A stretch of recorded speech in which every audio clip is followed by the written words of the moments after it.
Serviço Reabilitação e Irrigação para Ulum Betano, dadau nelau hela. Ministro Agricultura, Pesca, Pecuária e Floresta, Marcos da Cruz, jornalista Sira, foi entregue equipamento para guarda floresta no município Sira. Quinta-feira, lorn Ronolo Fulam Fevereiro, tina ring rua Ronolo Reis em Lima, e a Comoro dele.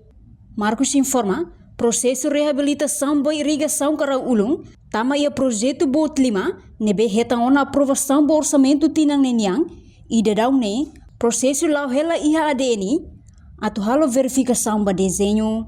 Portanto, o governo continua for subsídio combustível, ba operação trator bot, liu ba agricultura sira nebe la iha condição.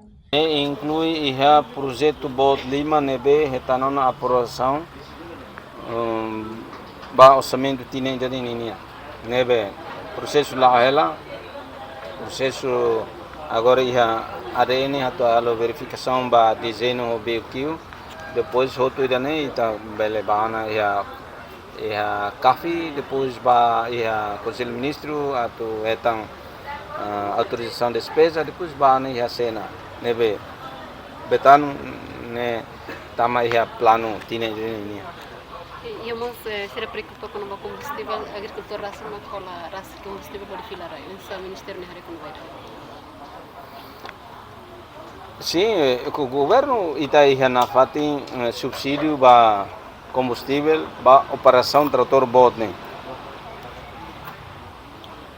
Liu ba ia agricultor se nebe lá ia aquelas condição.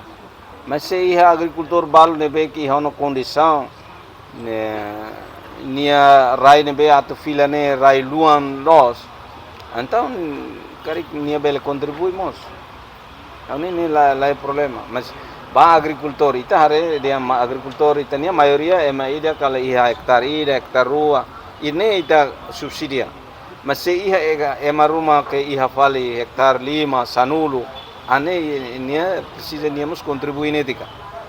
Mas ita iha orçamento ida aloca ba combustível ba operação gratuito né ba trator bot trator kick né povo mos tem contribui kata ka sira pele sosrasi combustível para o de cultiva sirnia nata.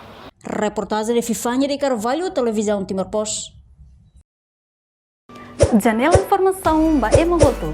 Atau tem informação atual dia Clio, kita haluha, haneham botão subscribe, like, halo comentário, no fahe tutang ba media sosial hotu.